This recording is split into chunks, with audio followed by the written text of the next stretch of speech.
La fée électricité. C'est énorme, c'est hallucinant. On appuie sur un bouton et comme par magie, la lumière s'allume, c'est démentiel.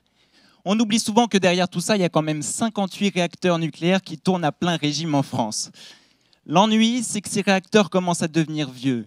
On a alors trois solutions. Soit on arrête de consommer de l'électricité dans un élan incroyable de décroissance anti-système écolo-bobo, soit on construit 40 nouveaux réacteurs ou 32 000 éoliennes d'un coup, avec un impact sur le prix de l'énergie que la décence m'oblige à taire, soit on continue d'utiliser les centrales actuelles, le temps d'assurer une transition énergétique fiable et durable.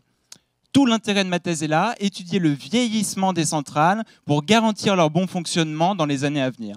Alors je m'intéresse à un composant bien particulier des centrales qui s'appelle le générateur de vapeur, GV.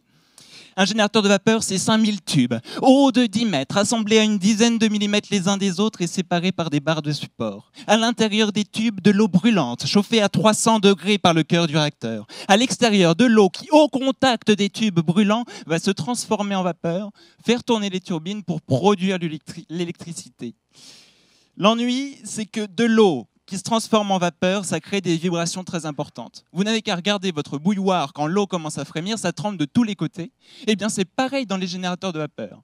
Les tubes sont excités par les écoulements fortement turbulents autour d'eux. Ils vibrent tant et si bien qu'ils peuvent percuter les barres de support qui sont juste à côté d'eux. Et qui dit choc, répété des milliards et des milliards de fois sur toute la vie de la centrale, dit frottement, usure et potentiellement perforation du tube, fuite d'eau radioactive, mutation, cancer, Tchernobyl, Donald Trump. Bref, autant de synonymes de catastrophe mondiale. Alors comment fait-on pour éviter cela? Premièrement, aller voter dimanche.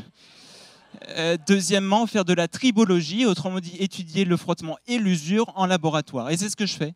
Je prends un échantillon de tubes, un échantillon de barres, je leur fais faire des millions de chocs tout en mesurant très précisément pour chacun des chocs la durée du contact, les forces en jeu, autant d'informations qui pourront m'être utiles pour comprendre les phénomènes.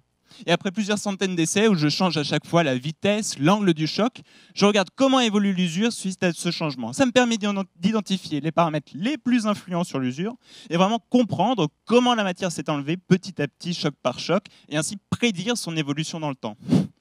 Pas plus tard qu'hier, j'ai rencontré une centrale. Elle avait quoi, 30, 32 ans, plutôt pas mal.